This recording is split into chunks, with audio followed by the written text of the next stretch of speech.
দক্ষিণ ২৪ পরগনার কুলপিতে নিম্নমানের রেশন সামগ্রী দেওয়ার অভিযোগ উঠল ডিলারের বিরুদ্ধে।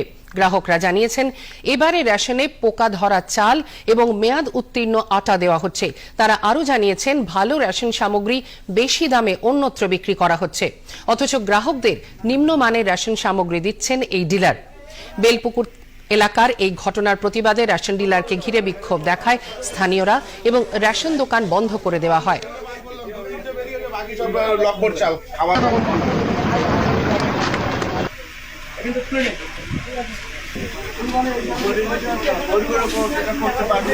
আমাদের খারাপ চাল দিচ্ছে, যে চাল আমাদের খাওয়ার যোগ্য নয় সেই চাল দিচ্ছে, সেই আটা দিচ্ছে, আটায় পোকা, চালে পোকা। ভালো চালগুলো গোডাউনের ভেতরে রেখে দিয়ে আমাদেরকে খারাপ চাল দিচ্ছে খেতে।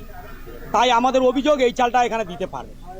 এখন চাইছি ভালো চাল যদি সরকার না দেয় তাহলে এই চাল দিয়ে আমাদের মেরে দেওয়ার কোনো লাইন নেই, তাহলে আমাদের এই চাল না দিলেও আমাদের। আমরা প্রশাসনের কাছে আপত্তি করছি, যাতে আমরা ভালো জিনিস পাই, ভালো চাল পাই, ভালো আটা পাই। এর জন্য আমাদের একটা ব্যবস্থা করুক সরকার। অবশ্যই এই ডিলারের বিরুদ্ধে বারবার আমরা কমপ্লেন পাই। বিভিন্ন কোনো কাস্টমারকে হেনস্থা করা, এই নোংরা চাল করা, বন্টন করা। আমরা একটা লিখিত কমপ্লেন আমাদের কুলপি ফোনের এক্সপার্ট কাছে দেওয়া হয়েছিল এবং ডায়মন্ড সাব ডিভিশনে দেওয়া হয়েছিল। তা সত্ত্বেও কোনো স্টেপ নেয়নি। আবারও সেই বিগত দিন কিছুদিন ভালো চুপ থাকে, আবার এই নোংরা চালগুলো দিতে শুরু করে। তাই জন্য এলাকার পাবলিকগুলো ক্ষিপ্ত হয়ে ওকে রেশন দেওয়া বন্ধ করে দেওয়া হয়েছে।